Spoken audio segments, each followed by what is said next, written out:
Oh, late at night last night. Oh, welcome to the video. Yesterday I went shopping. So yesterday was a Thursday and I went shopping for records for the first time since Monday.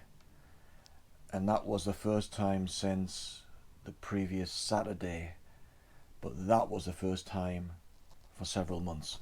So I don't know what it is about this time of year, but once autumn starts to come in, I kind of think, well, more nights sitting in the dark or dark outside, sitting quietly trying to stay warm, and I need a bit of emotional pickup, psychological pickup.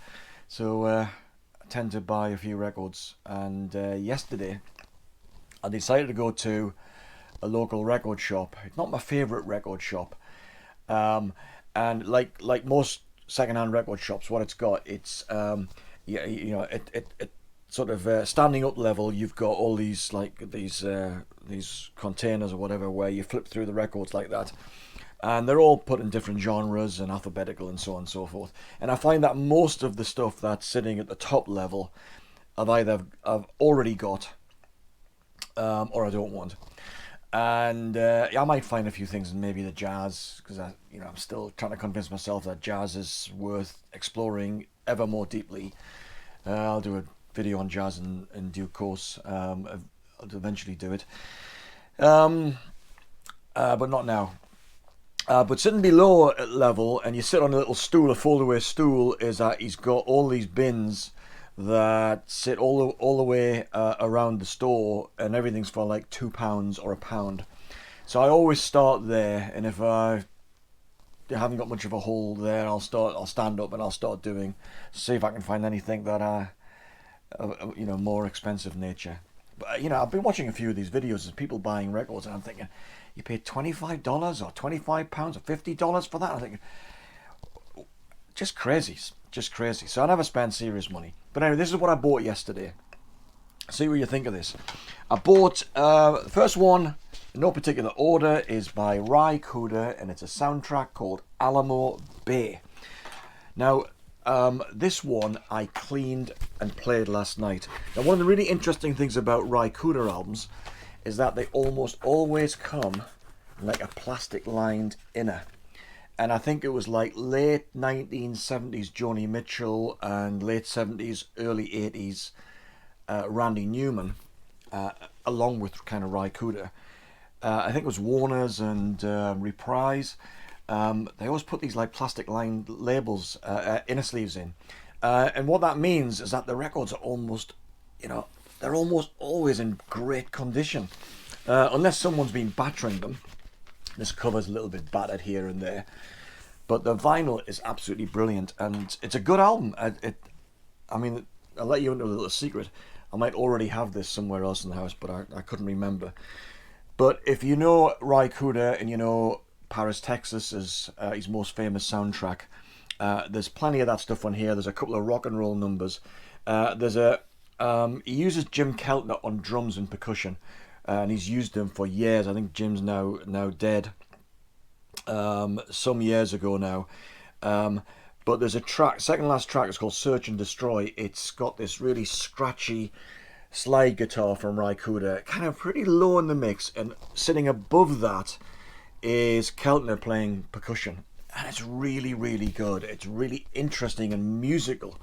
So it lasts several minutes, but yeah, fascinating. 1985. I think that's a good find. I'm really pleased with that one.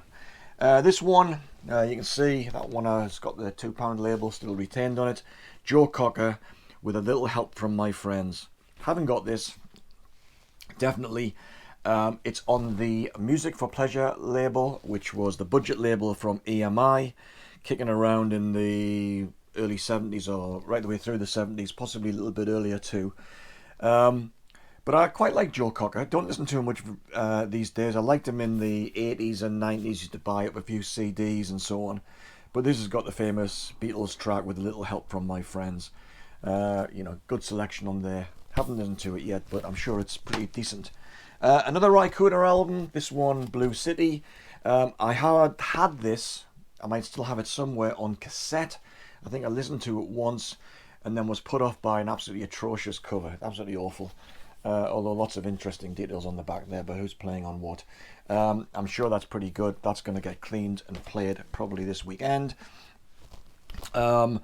Richard Harris, A Tramp Shining, EMI Stateside.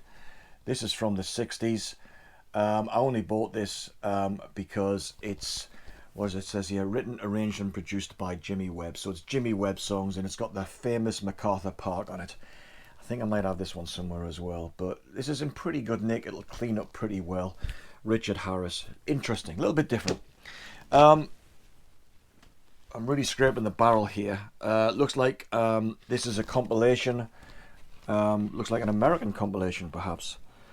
Oh no, it's British. It's British, but it's by the Four Seasons. So Sherry, Big Girls Don't Cry, Walk Like a Man, Stay, some absolutely classic tracks there. It's not my sort of thing, to be honest. You know, I'm not very much of a pop guy, really. But you know, it's going to be a mood is going to catch me one day, and I'm going to give that a listen. But it's in good nick. Cover's absolutely pristine condition. Really pleased with that. Not sure if it's going to be any good, but we'll find out in due course. Glenn Campbell, Highwayman. Probably a bit of a cliched cover, but actually it's quite a nice image, isn't it?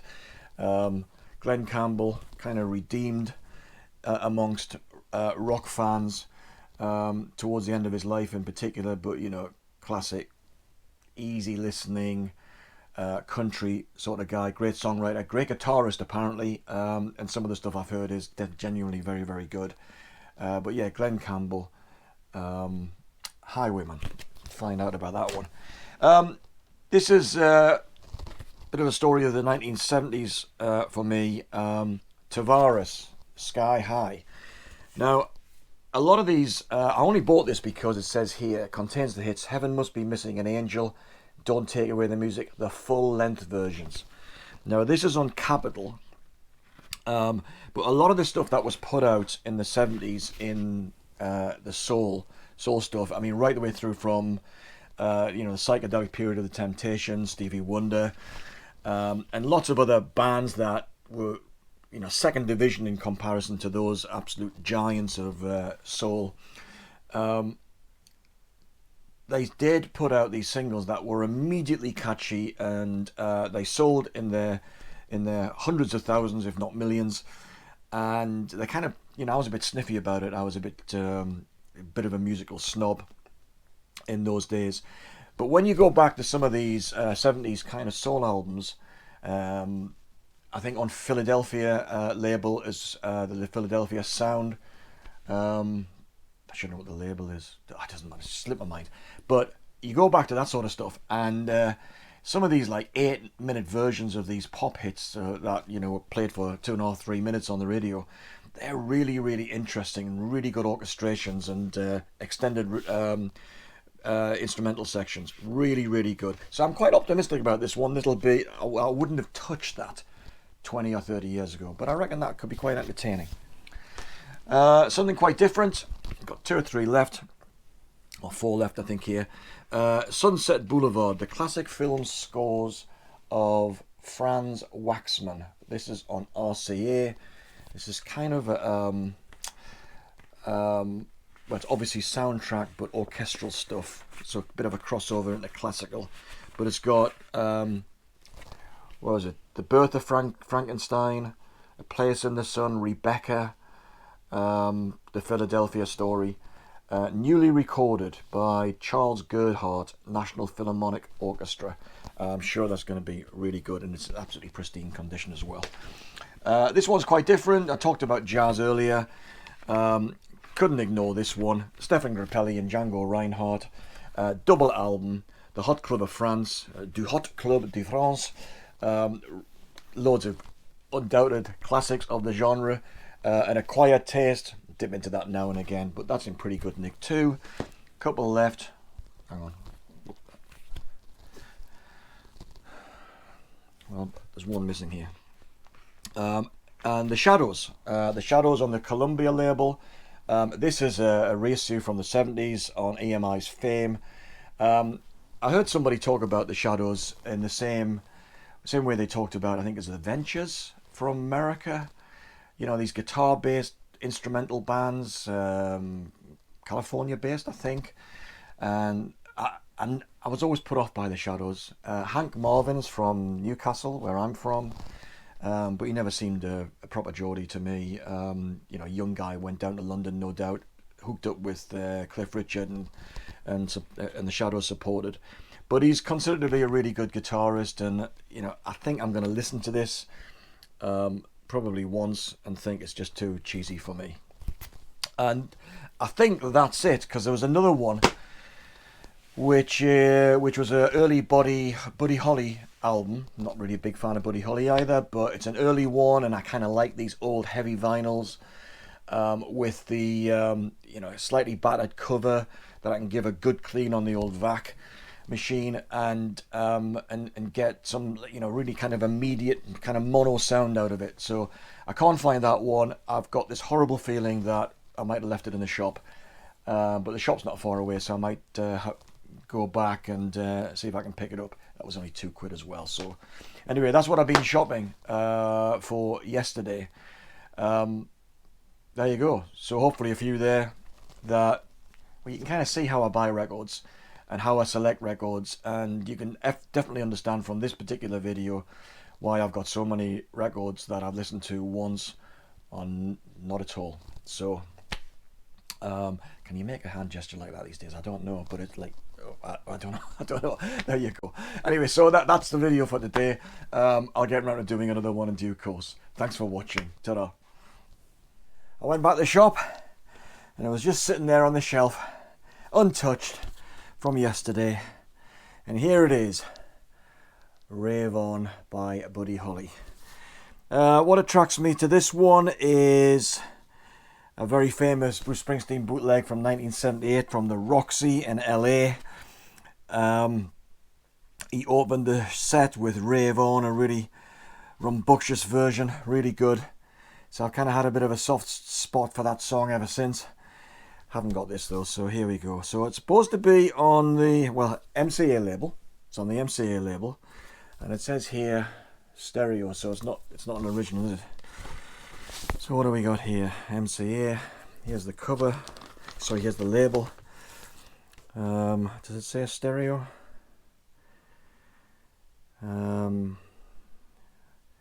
So here we go. It's in good nick, you know. I mean, here we go.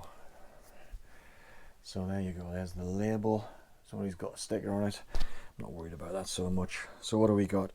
Raining in My Heart, Early in the Morning, Peggy Sue, Maybe Baby, Every Day, Rave On, from 1958. Oh, it's reprocessed for stereo, so it's not going to sound great, is it? Never mind, the songs will be good. That'll Be the Day, Heartbeat, Think It Over, Oh Boy, It's So Easy, It Doesn't Matter Anymore. It's like a greatest hits, this is. Anyway, so 1958 must have been a compilation. Well, I think it's a compilation, who knows. Anyway, I managed to nab it for £2. That's going to clean up really nice and play really well. So there you go. So I'll see you in the next video. Thanks a lot. Cheers.